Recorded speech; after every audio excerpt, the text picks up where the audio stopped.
Hey guys, I'm Ivory, and today's video is going to be a 2-day wear test on the Nars Natural Radiant Longwear Foundation. I'll be showing you how it applies initially, as well as checking in throughout the day to show you how it wears. For anyone that is new here, I have both oily and acne-prone skin, so my wear tests are catered towards people with similar skin types. And if you find that this review is helpful, I will link up here a playlist of all the other foundations that I have done a wear test on. But before we get into the video, be sure to subscribe if you haven't already. I try to post new videos every single week, and also be sure to follow me on my social media. Everything is _ivorypcherry.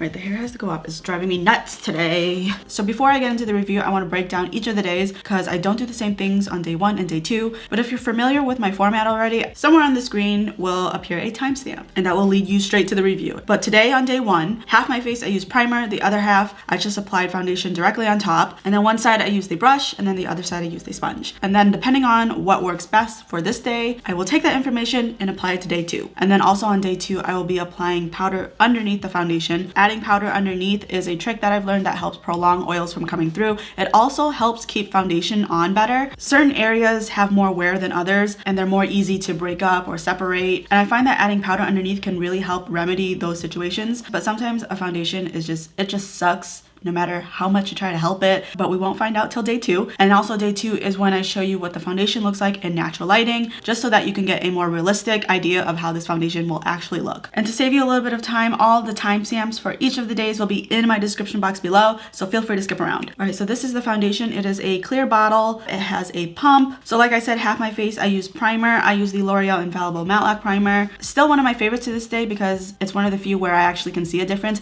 If there is going to be a difference, I would say that for most of the primers that I have, or most of the primers that I've at least used or tried, I don't see any of a difference in longevity. But this one's one of the few where I actually will see a difference. It either will help a little bit or both sides look exactly the same. And then on one side of my face, I use a round top kabuki. This one is from Sigma. It is the F82. I've always preferred a round top over a flat top kabuki. I just feel like it applies foundation better. You can fight me on it, but for me, round top kabukis always have bristles that are more tightly compact, so foundation's more likely to sit at the top, whereas flat tops, I don't know, they're like fluffier and the bristles aren't as tightly packed, so the foundation can like get in deeper. But use whatever you want, but this is what I used. And then the other half of my face, I use a Juno & Co microfiber sponge. The shade I'm using is Barcelona. The foundation is supposed to be medium to full buildable coverage. It has a natural finish. It's transfer resistant, sweat resistant, fade resistant, non-drying, paraben free, alcohol free, oil free, fragrance free. It contains 1 fluid ounce and it retails for $49. Ooh, that is expensive. So on the first layer, I use 2 pumps per side. It doesn't look like it because I shook it, but this foundation is a little bit low. This is a friend of mine's, and when I put down 1 pump, it seemed really small, like smaller than 1 pump from any other foundation. And I wasn't sure if that was a normal, like that's how it normally distributes it, or if it's because the foundation's a little bit low. But either way, I use 2 pumps per side. That is a lot for me because that's usually how much I use total, not on a first layer. So I didn't really like that. But on the brush side, the coverage on a first layer looked low medium. There was still a lot of acne that it wasn't covering, but the sponge side, I did not have that issue. The coverage was a lot better and it was easier to blend, I feel like. So for me, microfiber sponge wins. To get the coverage that I really wanted, since it did say medium full, I did go ahead and wait 4 minutes before applying the second layer, which I've told you is a trick of mine. That way I know the first layer is totally dry, and when I apply the second layer, I'm not moving around the first layer, and I end up using a little bit less product most of the time. But after 4 minutes, I went in with another layer. On the brush side, I had to use another 2 pumps to get the coverage that I like, but on the sponge side on the second layer, I actually ended up having to use only 1 pump, which just reiterates again that I got better coverage with the sponge, and I end up using less product, which is a huge plus for me given that this is $49. After that, I added concealer and I set my face. That was all within, I would say, 5 minutes. And as I was moving on to my eye makeup, remember, my entire face is set. I noticed not even an hour into the wear test, I would say like more like 20, 25. I don't know, I wasn't really keeping track. I had a huge crease on my forehead. I know foundation likes to settle there as well as my smile line, but it was the biggest crease that I've ever seen with any foundation, and the fact that it happened not even an hour into the wear test is really concerning to me. I didn't want to leave it like that. It did feel a little bit like cheating, but I went ahead and buffed it out and then reset it. And then not even 20 minutes after I did that, it's creasing again. It's not as bad as the first time, but you can see right here on my forehead, the crease is back, and it's also starting to settle into my smile line. And at this time, I've been wearing the foundation for 2.5 hours. But the forehead thing happened in less than an hour. I just need to repeat that. And right now, at the 2.5 hour mark, the smile line is starting to crease. Since I've already touched up this crease, and I didn't really want to do that initially, I'm just gonna leave this and see what happens over time. But on a first impressions alone, I'm not really feeling this foundation. I thought the coverage was nice. It is, as it claims, a medium to full buildable coverage. The finish of it was really pretty, very loomy, healthy looking. But the fact that it was creasing so soon, and then I fixed it, and then it happened again not even 20 minutes after I fixed it, that is a problem for me. But I'm still gonna wear this all day, but you know, on our first impressions,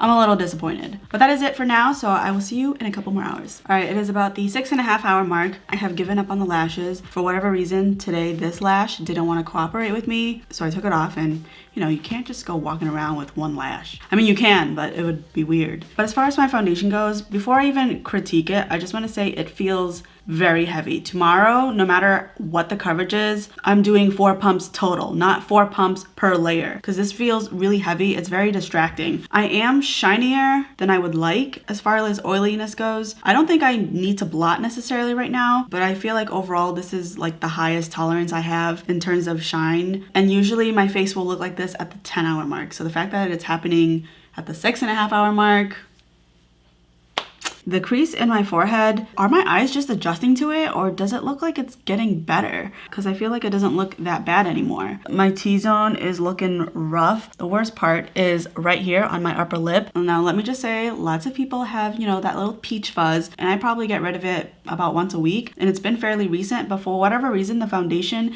is clinging on to the hairs and giving it this really unflattering texture. You could see it's just like really textured here, and there's like little dots where every follicle is. And on the chin area, same thing, is starting to separate. I think the only okay areas are my cheeks, but like I said earlier, this is about as much as I can tolerate in shininess. Yeah, oh my god, do you see all that texture on my upper lip? It's like giving me a 5 o'clock shadow. Oh my god, I really don't want to wear this. If it were me, I wouldn't feel comfortable wearing this with the current state that it is. For it to be under 7 hours of wear time, for it to have this many problems at less than 7 hours of wear, and for $49, that's just not okay with me. As far as the primer side versus non-primer side, they're pretty close. You could get away with not wearing primer for this, but I do feel like this side is a little bit less shiny. So I think tomorrow I definitely want to incorporate it again. But as much as I'd like to wear this for 10 hours today, I don't think it's necessary given that I'm already having this many issues and I already don't like it at the 6.5. So it's like, why wear it longer when I already know my answer for day 1? I'm hoping that tomorrow with powder underneath and with less product, maybe we'll have a different outcome. It has happened before. I have hated a foundation on day 1 and then completely changed my mind on the second day. But today, day 1,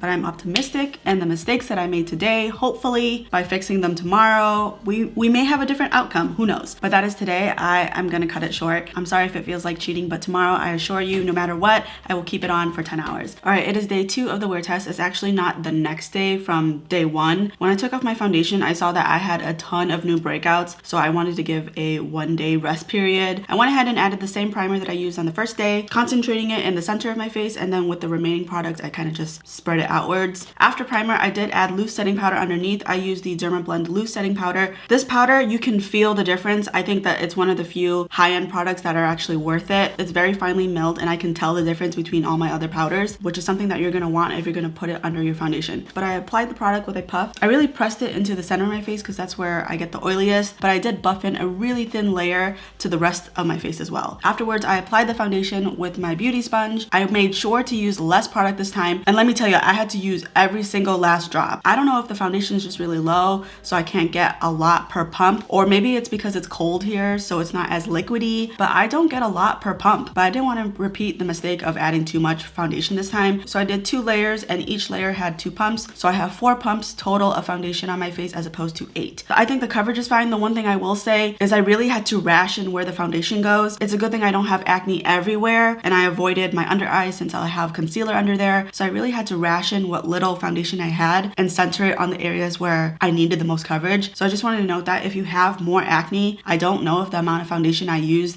will be enough for you, but like I said, I don't know if this is completely the foundation's issue. It might be the circumstance that it's cold or that it's old or that it's just low, but I did want to make note of it. I've been wearing the foundation for less than an hour now, so it's too early to say anything. So I'm just gonna go on about my day. I will see you at about the 5-hour mark, and I will be upstairs so that you can see what this looks like in natural lighting. All right, we are 5 hours into the wear test. I'm so confused. As you know, on day one, I stopped at the 6.5, 7-hour mark, but I feel like after even just an hour, I was already starting to get issues. But today, completely different story. Everything looks great. I'm not oily, nothing has broken up. That smile line that I had on my forehead on day one, it's not there. I have a little one right here in my smile line, but it's really faint. I broke out a ton on my chin, so I'm a little afraid to get up close. You can see this one, it's huge, it's ready. I know when I take off my makeup today, it's gonna pop, probably TMI, but it's just, look how big it is. It's like casting a shadow. I'm gonna cover it up because I'm not gonna lie, I'm kind of embarrassed about this one. The other ones are not nearly as bad, which is why I'm like, whatever, fuck it. You can see on my chin area, nothing is kicking up, nothing is separating. And the texture that I had on my upper lip, it's non-existent today, and I haven't shaved since the first day, so the hair is longer today, so if anything, it should look worse today. I'm really confused by this foundation. I had a horrible first day, and then today, it's going amazing. Like, there's no in between with this one. But so far, after 5 hours today, everything looks really good. I'm really happy with the way my base looks. So that is it for this check-in. I will come back at the 10-hour mark, and I'll show you what this looks like then, and also give you my final thoughts. All right, it is now the 10-hour mark. I don't know about you, but this foundation really surprised me. I'm sure you all were just sitting at the edge of your seats wondering how this was gonna go, because this whole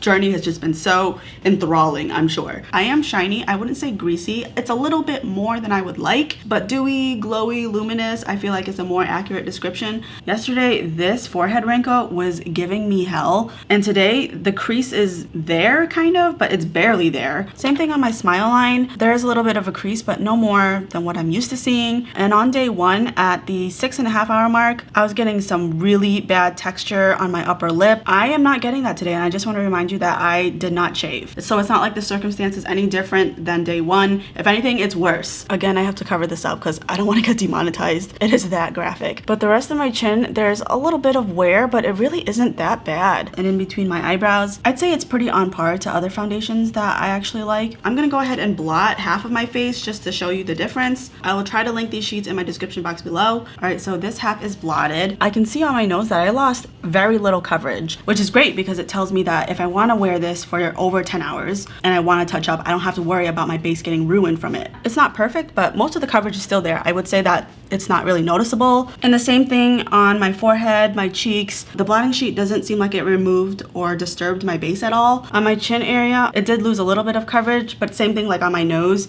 it really isn't that bad. Okay, so before I tell you whether I recommend this or not, let's talk about the pros and the cons. So for pros, I think the coverage was pretty good. Considering how much acne and discoloration my face has, I think it evened everything out pretty well. And based on today, it did really well with blotting, which tells me that even though 10 hours of wear is very good to me, the fact that I could touch it up and mattify it and my base will still look good is an extra bonus for me. There are some foundations that have really good wear time, but I know I'd rather be greasy than touch it up because it just ends up lifting off and looking really splotchy. So the fact that this will last 10+ hours is great. What I don't like about the foundation is it's kind of unpredictable. Day one was a hot mess for me, and then today I really was expecting similar results, and the fact that I didn't, it kind of throws a wrench into my opinion because the results are just, they're polar opposites. So I feel like the foundation isn't super reliable because today it works great. What if I want to wear on another day where there's going to be photography and it decides that it doesn't want to work with my skin? So that would kind of worry me. But what I've learned from day one is the less foundation, the better. Day one, it wasn't completely the foundation's fault. I think part of it was me applying way too much foundation in the first place. 8 pumps is a crazy amount. And as you can see with 2 layers, 4 pumps total, the coverage is still really good, but I feel like the applicator also makes a difference because for me, a brush soaks up more foundation than a sponge. So I would say that if after 4 pumps, you're not at the coverage that you like, you might want to switch to a microfiber sponge, or if you add more, just proceed with caution because you might get the same issues that I had. And also from what I've learned, adding primer really helped and adding powder underneath really helped. All the areas that I had issues with, they stayed together a lot nicer, and I'm way less shiny at the 10-hour mark than I was at the 6.5-hour mark. So I really do think that the powder made a difference. So if you had this foundation, it didn't work out for you and you have oily skin like me, maybe try doing that. But as far as recommending it, that is tough. I'm thinking about all the foundations I've tried. Is there something close to this? Before you try this, I would try the Milani Screen Queen. It's one of their newer foundations and it's way cheaper than this. It's a fraction of the price. But I remember that wear test and I had the exact same issue. I applied way too much foundation on the first day. It came out horrible. The second day, I applied less. I had powder and it magically was way better. I think they have the same or at least very similar coverage. Also really similar in finish. Both are like a dewy, natural looking finish. So I'd say try that first since that one is cheaper. But if that one doesn't work out for you or you're really curious about this one, based on today and the fact that it redeemed itself, I think this is worth looking into. My opinion is primarily based on what happened today, but knowing how this foundation works and what I should and shouldn't do, and knowing that doing the right steps can produce these results, because I really do like how my base looks today, I feel okay recommending this to you. Just know that it might take a little trial and error, but I hope that this review was helpful for you, and if it was, don't forget to give it a thumbs up, and feel free to comment down below what foundation I should try next. Thank you so much for watching, and I'll see you in my next one. Bye.